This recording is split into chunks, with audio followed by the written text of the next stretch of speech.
No, I can't say I have. Nice little promotion there.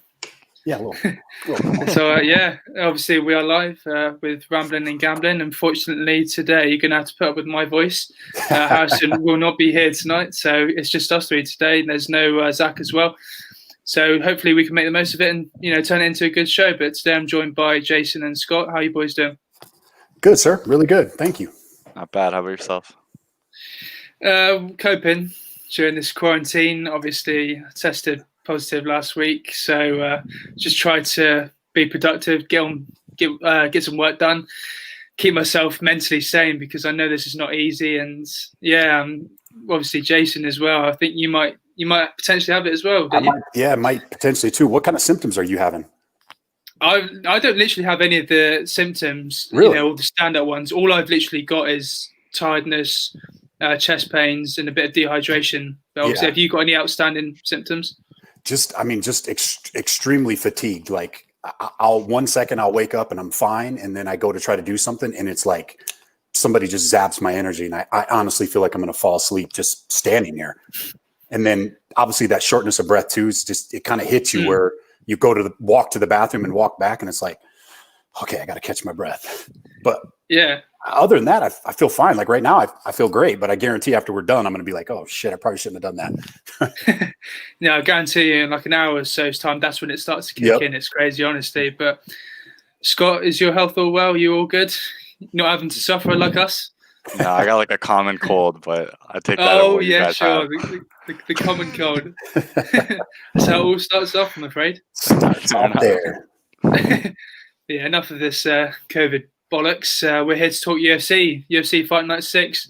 Thoroughly looking forward to this main event between Brian Ortega versus the Korean Zombie. As I'm sure you know, gents, you know the drill. We're going to go from bottom to top and away. And the first fight I've got on the card is Sedna Magomedov versus Mark Striegel. So, Jason, take it away. Who have you got?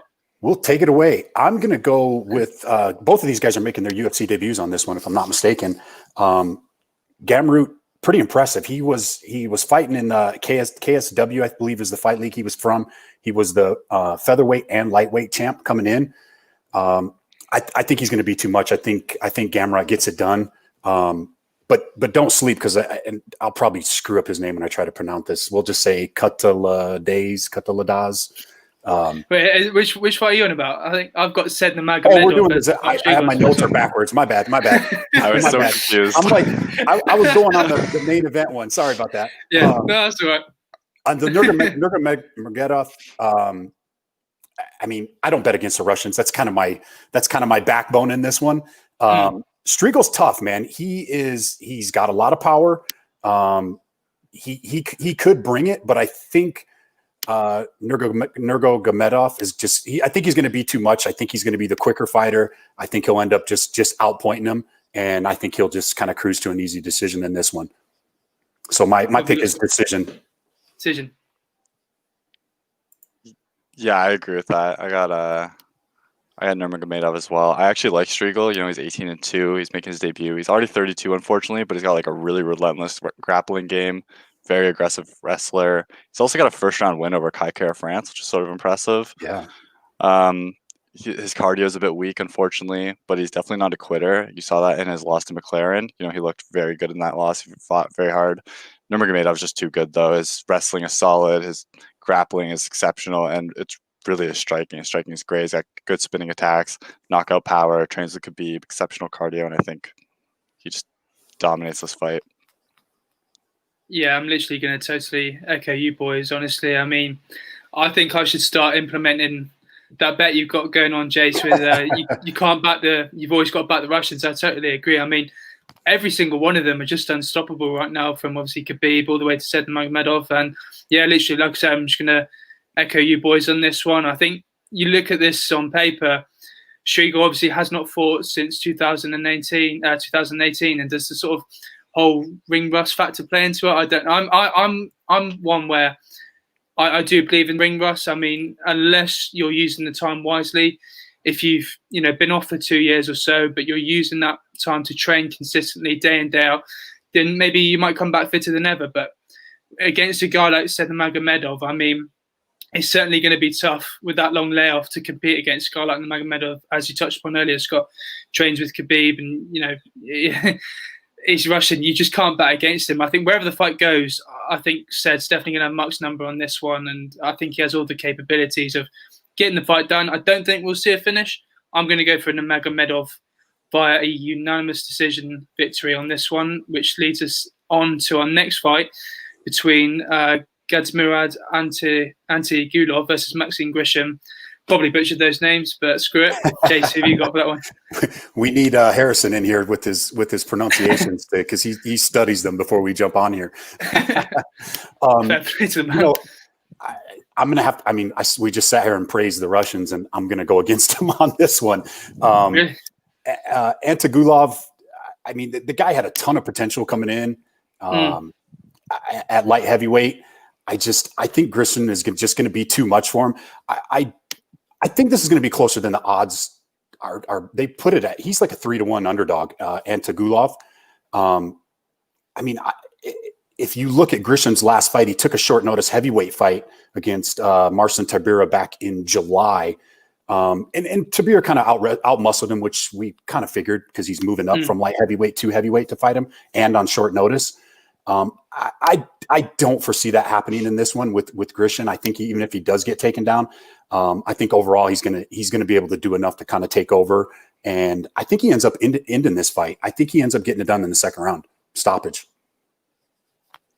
So Grishin. Yeah. So I'm gonna go Grishin in that one. Yeah, I agree with that. I really like Antigulov. He's had 27 pro fights, 26 of them ended inside the distance, 24 within the first 7.5 minutes. Crazy stuff. Killer be killed. Just goes for it. But unfortunately, when he doesn't get the submission, he just gasses out. And while Grishin isn't like really great at anything, he's very defensively solid, doesn't give up anything. And even in the Tybura fight, we watched him defend takedowns for 2 rounds straight before he got taken down. And I could see him outlasting Antigulov's gas tank and, like you said, getting the finish. Yeah, no, totally agree. And both men are, hugely experienced on paper. I think they're both in their mid-30s. They've been around the MMA game for a while. As you touched on earlier, Jess, I think it was you that said he's got off to a good start in his UFC career. It's been a bit, he got off to a red-hot start in the octagon, but again, as of late, it's been a bit up and down with a guy like Antigulov. So coming into this fight with Maxim, it's going to be a tough one for him on paper. Obviously, he did step up to fight Tybura on short notice. And sort of, like you boys said, he struggled with the sort of sheer size in the wrestling. And obviously that led to a decision defeat. So he's obviously dropping back down to 205, I believe, is obviously preferred weight class. And again, I'm probably going to back Grishin on this one, albeit, he's certainly got the ability to finish the fight. This is probably a bit optimistic of me, but I'm going to go for a first round TKO for Grishin. We've got to go for something optimistic already. Gotta go for it, baby. Gotta go. Which leads us on to our next fight in the lightweight division between Fares Ziam and Jamie Mullarkey. Again, take it away, Jace. This should be a good fight. This one's pretty evenly matched, I think. Mullarkey, he lost a 3-round decision to Riddell, and I believe it last year. In his UFC debut, which was a great fight, great back and forth fight. He has all the potential in the world. I keep going back and forth. Zam, kickboxer, has some submissions on his record, so he's got some ground game. These fights like this, especially in this division, you literally could go any way.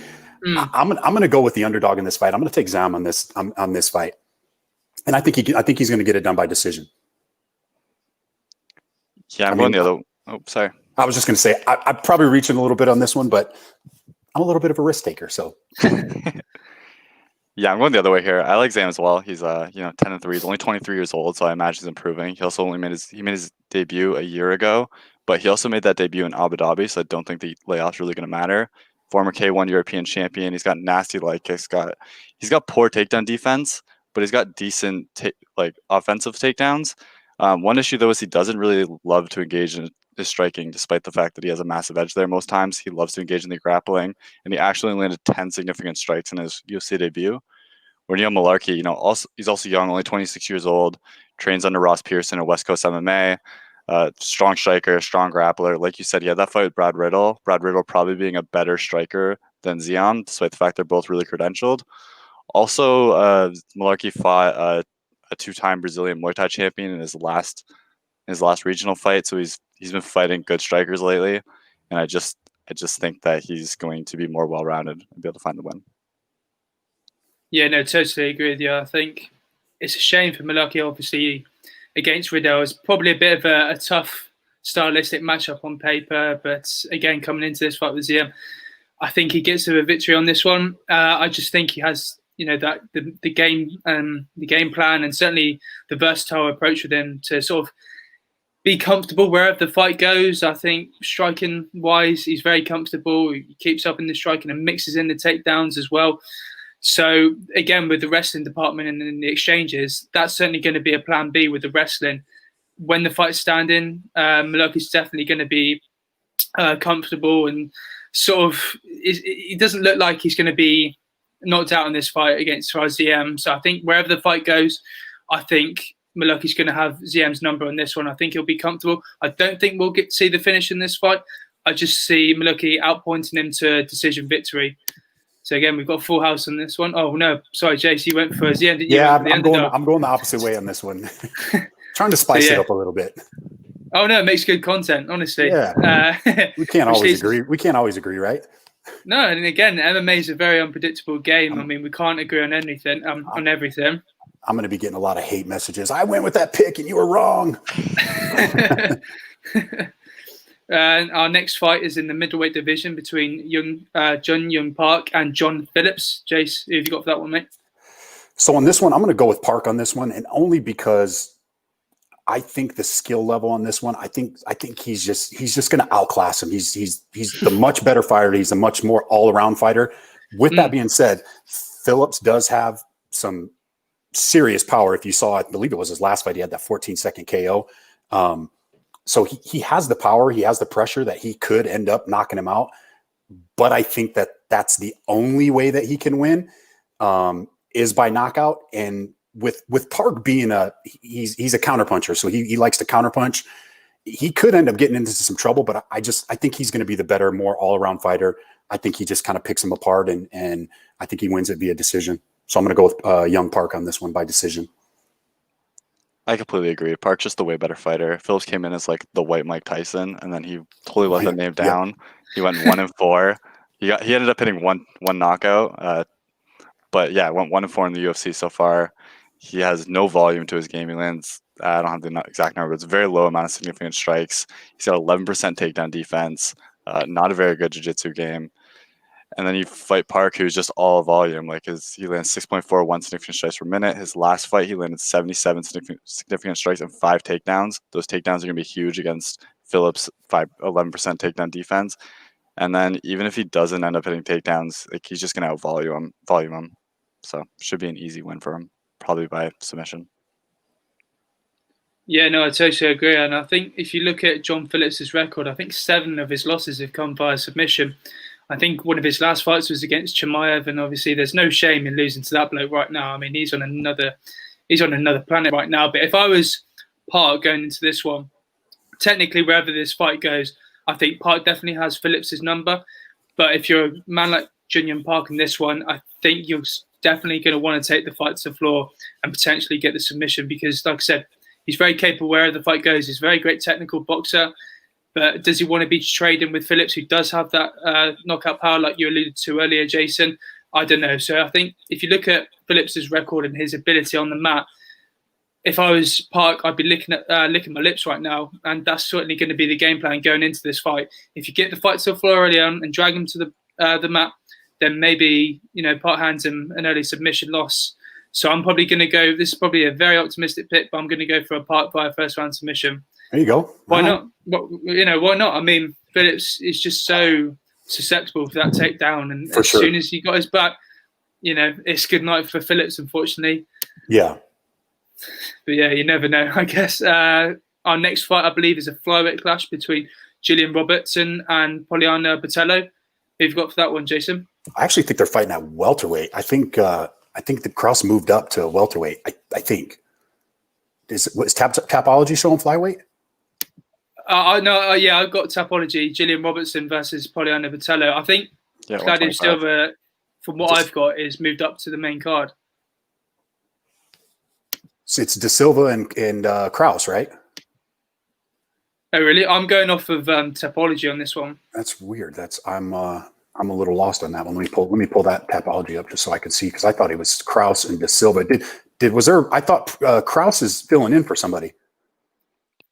Yeah, I think he is. But I from what I've seen on Tapology now, they must have boosted it up to a main card, because I looked at it earlier this week. He definitely was on the prelims. But they moved that one up. Okay, I see what you're saying. Yeah.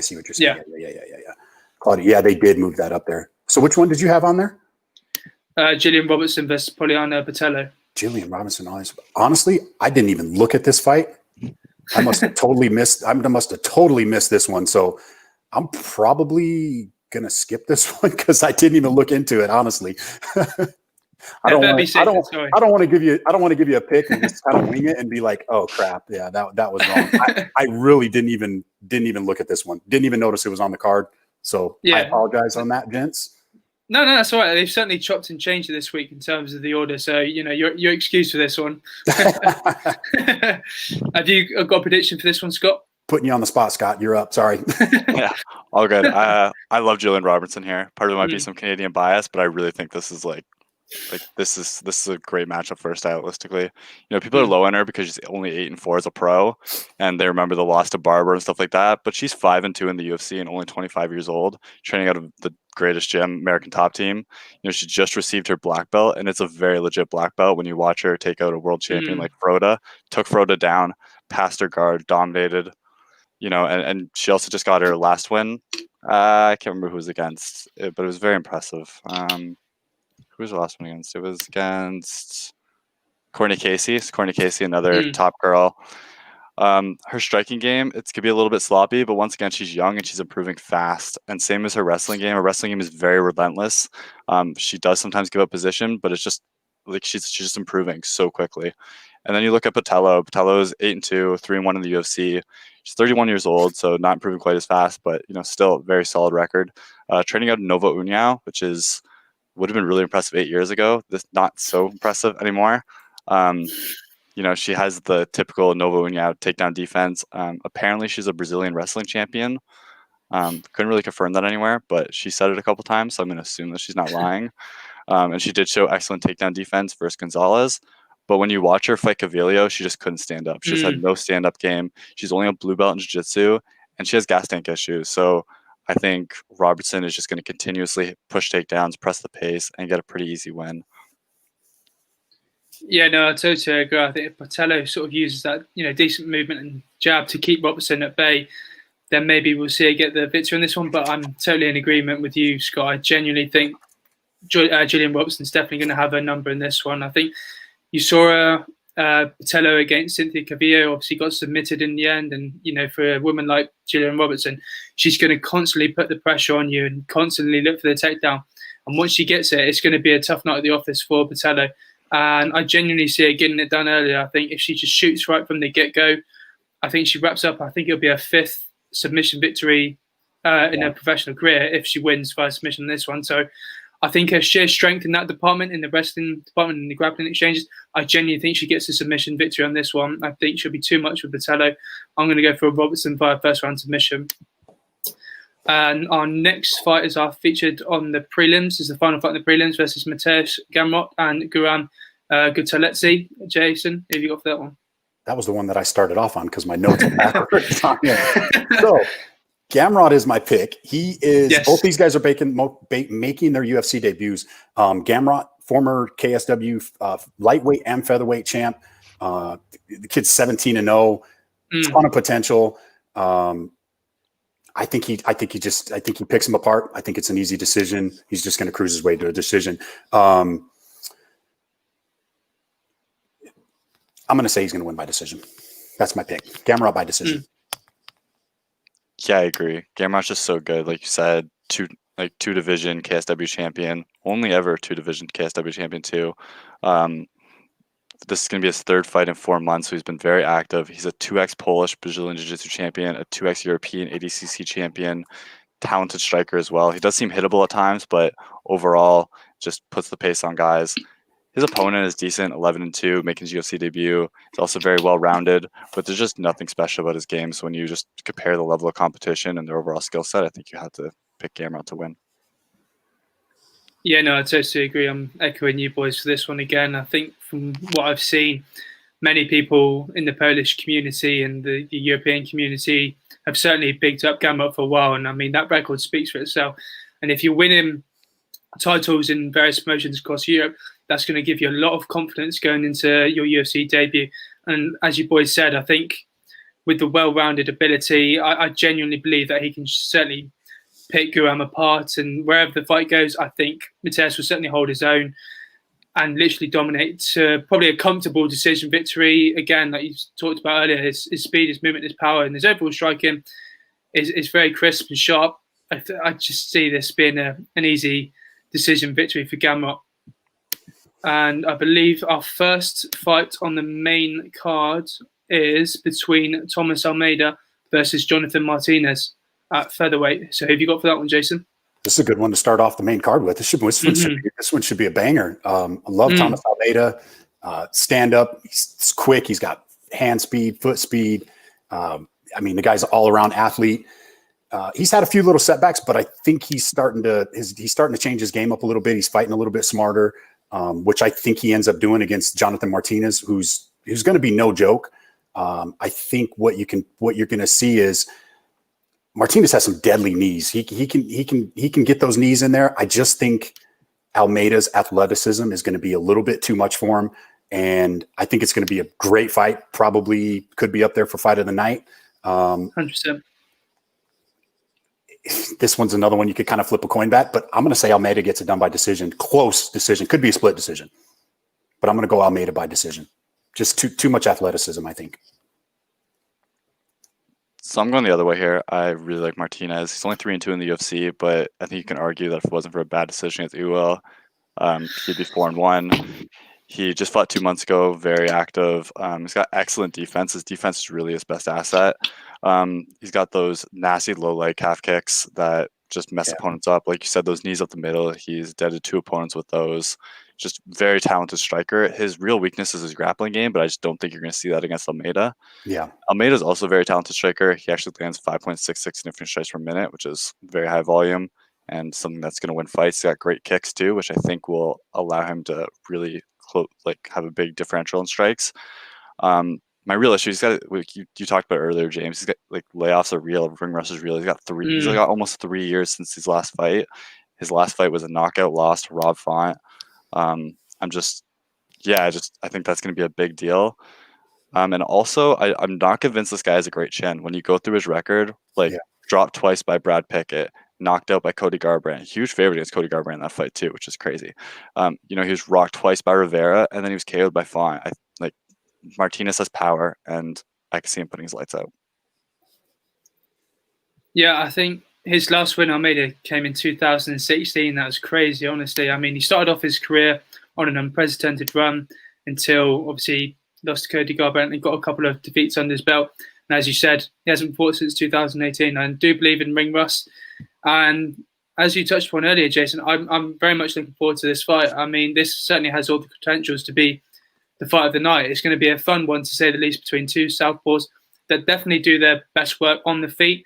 Almeida, he's got a great striking background. He's very well-rounded in the striking department. He's got a good Muay Thai background as well. So this bodes well for all the UFC fans out there. This is certainly a great way to sort of open the main card, and I'm very much looking forward to this one. Both men do have the knockout power. It's clearly there. They can throw a wide variety of strikes.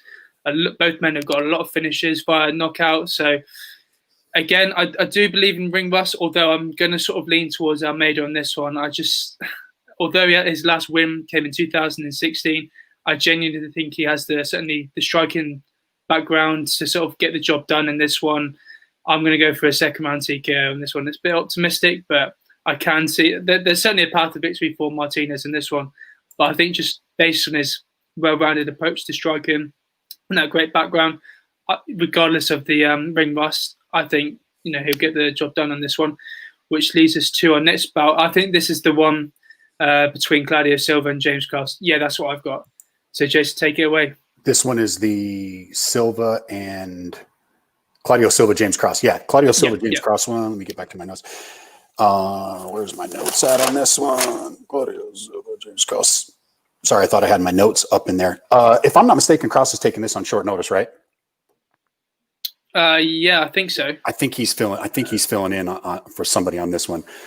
This is one that, gosh, I love James Krause. What were you going to say, Scott? Was that? Yeah, he's filling in for Alejandro Perez. That's right.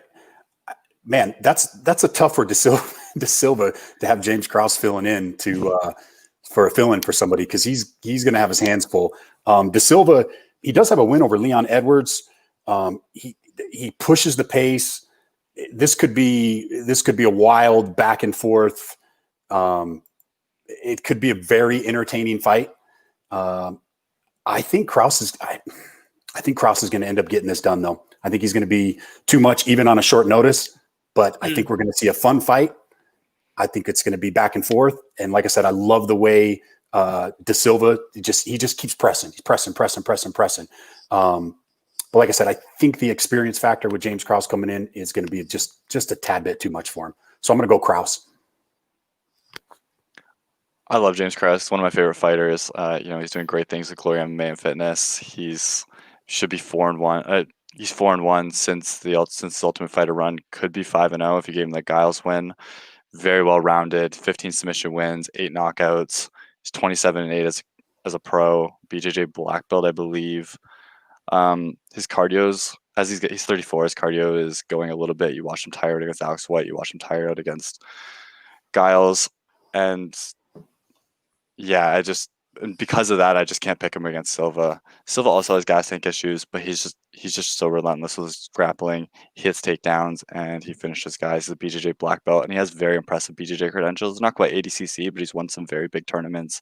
He has a win over Leon Edwards in 2014. Sick passing game. I just think that he's going to hit takedowns and get a submission win, especially because when you look at Krause's biggest loss, it was the Jesse Taylor loss in the Ultimate Fighter, who has basically what Silva's game is, just Jesse Taylor's worse at it. All right. Yeah, I mean, this is a tough one to call, in my opinion. I think going into this one, I think Cláudio Silva, even though Krause is stepping in on short notice, Cláudio is certainly a slight underdog going into this one. But I think with Silva, he's obviously experienced. His last loss came in 2007, I believe. And that was I think that was his first professional bout. So he's on a great run. He's very experienced in terms of the age isn't on his side, but he's been around the MMA game for a while. But I totally agree with you, boys. I think Krause is certainly very well-rounded in his approach. A lot of his wins come via submission, but has that knockout power there. But with Silva, I think if he wants to get the fight to the floor early on, and then so be it. But he can certainly get the fight to the floor early on and sort of control the fight for the full 15 minutes. I think this one will go the distance. I want to back James Krause in this one, because going into this one, even though he is stepping on short notice, he should be, and rightly so, the favourite here, because he's the bigger fighter on paper. Yeah. He's got the longer reach, lands a lot more significant strikes. So if Cláudio Silva can avoid those hard shots early on and potentially get the fight to the floor, then maybe we'll see him get the victory. But Krause is certainly accomplished on the mat as well, so it's going to be a tough one. But with the fighters stepping in on short notice, regardless of who it is, I tend to back against them. So I'm going to go for a Silva by decision. I'm a big fan of Krause. I struggle to favour the fighter stepping in on short notice, regardless of your name. So I'm going to go for a Silva by decision, which leads us on to a very interesting fight between Modestas Bukauskas versus Jimmy Crute. I'm very much looking forward to this one. This has got all the potential to be a great fight. Who have you guys got for this one? Yeah, this one should be great. I mean, these are two up-and-coming light heavyweights. I think Crute's he's had a couple UFC fights already. Bukauskas has only had one, but he was veteran of in the Cage Warriors. Bukauskas, I think he's got the length, and he has a nice jab to kind of keep that distance with Crute. But I think what's going to be his downfall is I think Crute will eventually be able to either press him up against the cage or eventually get him on the mat. And I think he ends up submitting him. I'm going to go with the second round submission. But if you like betting the dogs and if you think Bukauskas can keep him at range and pick him apart, it might not be a bad underdog pick. But I'm going to stick with Crute getting it done. I think his wrestling is going to be too much, and that has seemed to be Bukauskas' weakness in the past is his wrestling game. So I think that may be his downfall here. I'm going to go with Crute by submission in the second round.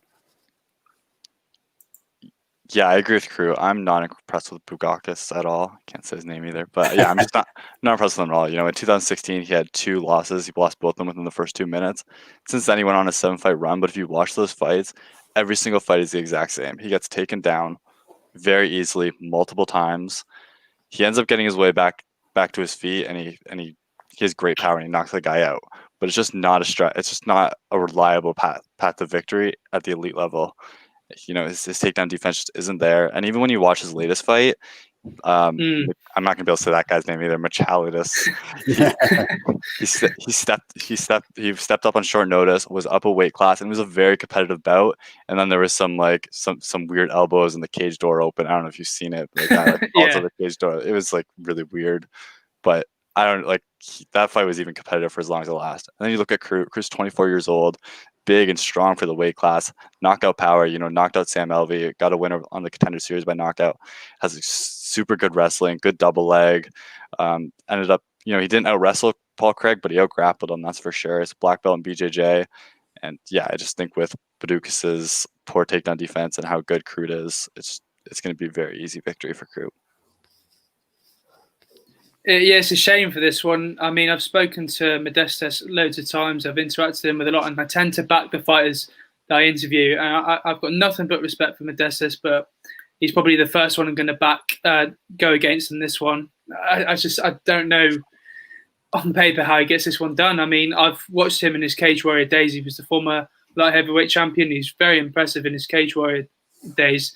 And unfortunately, like you two boys are saying, you are totally right. When I've watched him in the Cage Warrior fights, that one thing is certainly a standout, his takedown defense. Eventually, you will take him down. But in the striking department, he's very far superior. He loves to mix up his stances and loves to switch style. And he certainly has the knockout power there. And like you boys said, he's very big for his weight class, as is Jimmy Crute. I believe Modestas is 6'3". He's got a great reach. So his striking department is there.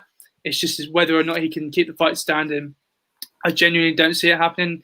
He's trained with John Jones a couple of times with Modestas. He's trained under Jackson Wink, and that certainly sort of helped him get that momentum back, because he was on a 2-fight losing streak, or he lost 2 fights, went to Jackson Wink, and then certainly, you know, built his career back up, won the title, and he thoroughly deserved the shot at the UFC tenure. But this is certainly a big test for him in this fight. I mean, he only just beat Andreas Michailidis on his first debut, which is a bit of a weird stoppage, as you touched upon, Scott, with the cage opening. It was certainly weird, and you know, it's good to win in your UFC debut, but to go from a guy like Andreas, who's predominantly a middleweight, to Jimmy Crute, that's a big step up in competition. It's a very big ask for Modestas to get the job done. And as soon as Jimmy Crute gets the fight to the floor, because he will, because as his boys said, his takedown defense is just not up to scratch. And for a guy like Jimmy Crute, once he gets the fight to the floor, he's going to get the submission. And unfortunately, I'm going to go for a Jimmy Crute by a second round submission, which pains me to say that, because I love Modestas. He's certainly got the potential, but I just think the level and the step up in competition is just going to be too much for him. And I think next up is our co-main event between Jessica Andrade, moving up a weight class, against Katlyn Chookagian. Who have you got for this one, Jason? Yeah, this one, she's moving up. She's fighting, this is one at 125, and she's fought at 115 and 135, right? If I'm not mistaken, Andrade had. So she's kind of meeting in the middle there. I love her presser. She's a great presser fighter. Chookagian, she had a horrible loss to Valentino Shevchenko. That was pretty brutal. But she's against her sister. She showed a little bit of wrestling. That maybe her game's evolving a little bit, because she's more of a kickboxer type. I don't see her out wrestling Andrade at all. I think Andrade's pace is going to be just a little bit too much for her. I just see Andrade winning an ugly decision. I'm really not expecting any kind of fireworks in here. No. I just think Andrade's going to be too much. I don't think Chookagian's just from what she showed against Valentina, and I know Valentina's obviously at a whole nother level. I don't think she's evolved enough to give Andrade any kind of fight. So I think Andrade's going to win this by decision. Yeah, I agree. Andrade, she's probably my favorite female fighter. She's just so aggressive. She lands 6.4 significant strikes per minute, 3.04 takedowns per 15 minutes. The stats are just insane. I don't think there's another female that can match those. Super aggressive. She has power, great wrestling, good jiu-jitsu. One issue is her fight IQ isn't always there. You watch that in both Rose fights where she was just willing to fight in an area where she wasn't gonna have her best success, at least for the early parts of the round.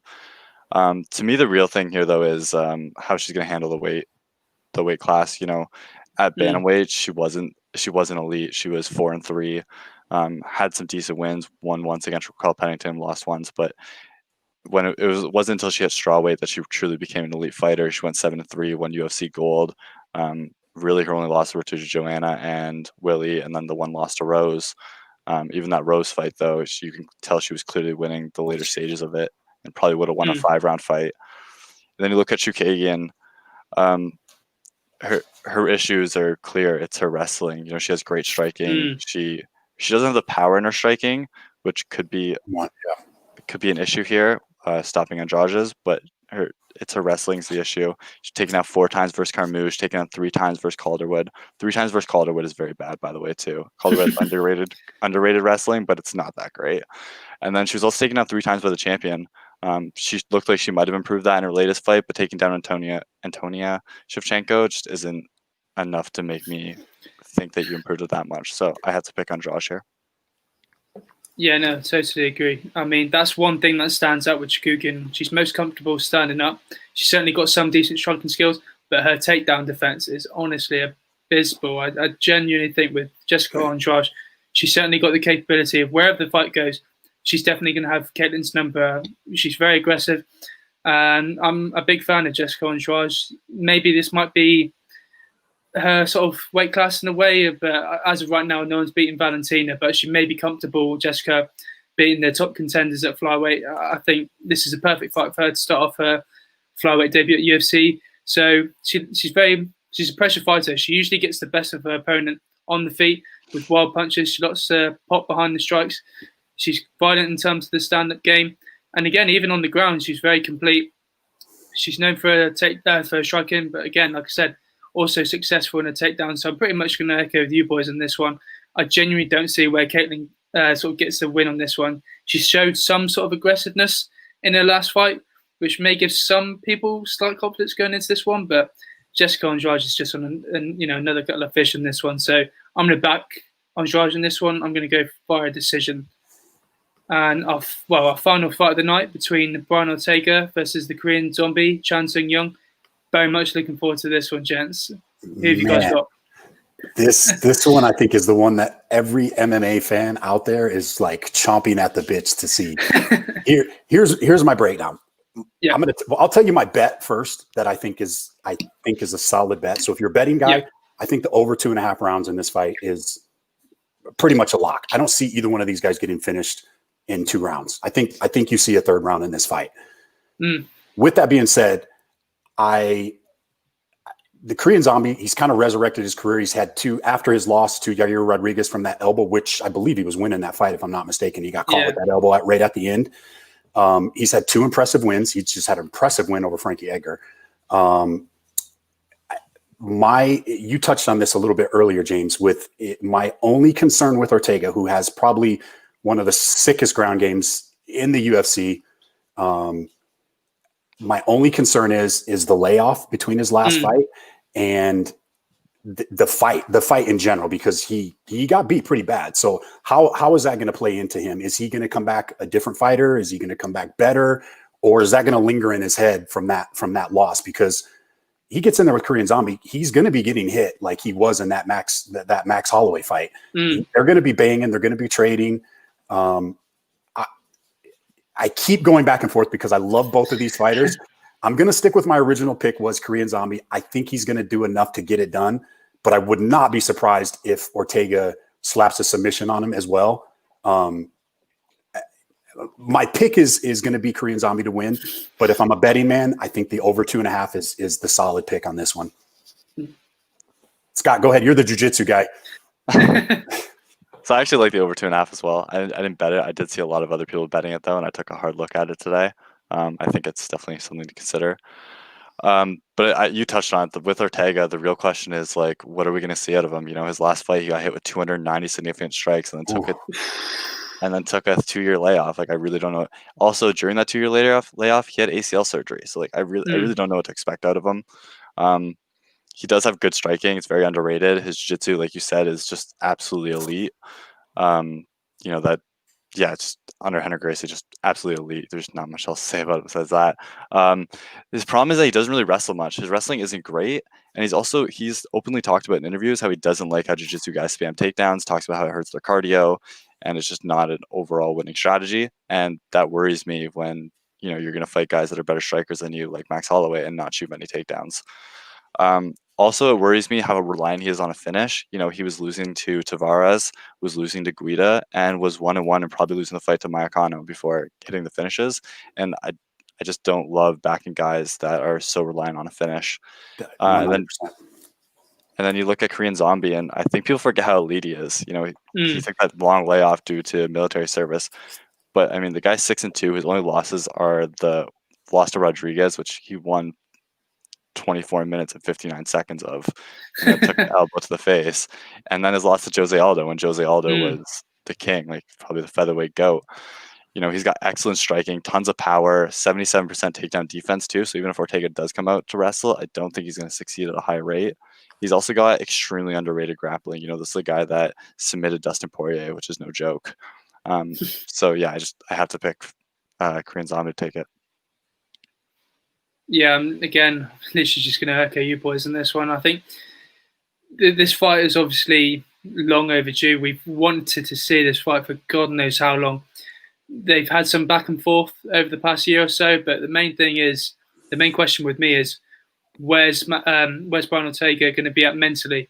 Because obviously, as you boys touched on, he's had the surgery. He's been off for 2 years, and he took a brutal beating against Max Holloway. So if he's mentally, you know, fitter and stronger than ever, then maybe we'll see him sort of get the W in this one and sort of put his way back into the title picture, which is a bit unfair because I think Dana said the winner of this fight gets the title shot or something like that, which is a bit fair on the other fight. If Brian Ortega wins, it's a bit unfair on the likes of obviously Zabit and all that.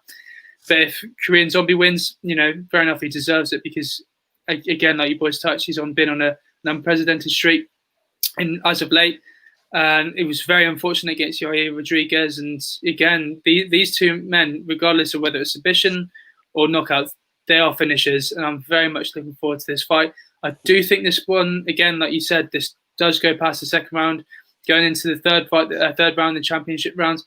That's when that's where it's going to be entertaining. I think these fighters are very much exciting in the division and certainly in their styles. It's going to be a spectacle wherever the fight goes. The Korean Zombie is a striker who specialises in sheer knockout power. But as you touched upon there, Scott, he's got a good takedown defence, so it's going to be very, very difficult to take a guy like the Korean Zombie down for Ortega, even though his jiu-jitsu is just second to none on another level. I'm very much looking forward to this one. I think the best bet for Ortega is obviously to sort of rely on the strikes and set up the submission against the Korean Zombie. But again, the takedown defense is certainly going to come up clutch for Zombie on this one. I think his technique and power will certainly pierce through the defense of Ortega. And I think he's going to catch him in the third and get the finish in the third round. So I'm going to go for a Korean Zombie via third round TKO. But it's going to be a great spectacle nonetheless for us UFC fans staying up. We didn't even. I mean, you kind of touched on it a little bit, but there's a little bad blood between these guys too. They had a run in. I believe it was it last year? They had a little run in at one of the UFC fights, and I can't remember the whole backstory, but I know there's bad blood in here. So this should be a banger, man. Didn't he slap his translator or something? Or that's crazy. It's crazy. Yep. Yeah, honestly, it's crazy. What was the bloke's name? Jay Park or something like that. He slapped him. Yeah. Yep. What weird? Yeah, because they were supposed to fight Christmas last year, weren't they? And then Frankie Edgar was that the one where Frankie Edgar stepped in? I think it was. Yeah, because he had surgery, and then Frankie Edgar was supposed to make his bantamweight debut, but stepped up at featherweight, which is just weird. Yeah, there's such a big backstory behind this. Yeah, it's gonna make for fireworks, man. Yeah, and if the Korean Zombie gets a brutal knockout, you're going to see Jay Park jump in the cage. Just put one final blow on. If he can knock Ortega out, I mean, mad. If that happens, man, I want to know what the odds are on him knocking him out in the third round, because that would be impressive. He can knock Ortega, because I don't think he's ever been finished, has he? Who will take Holloway finished him. Holloway. Well, I mean, Holloway. But he didn't. But he didn't finish him. You know what I mean? Yeah. I mean, obviously he finished him. I get that. But I don't think he's ever been knocked out. Like, he hasn't. Korean Zombie inside the distance is plus 100, so 50-50. Oh, is it? That's. I think the odds makers are kind of thinking about what we talked about, like that layoff and him taking that beating in that fight are probably going to be the difference makers.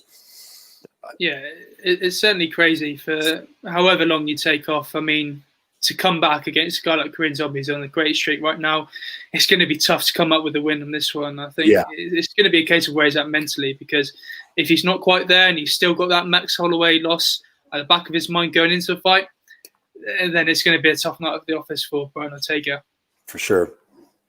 I'm excited. This is going to be a great main event regardless. We've got a decent card for a fight night. There's certainly some ones to watch on the prelims and, before the fight with Brian Ortega, Korean Zombie.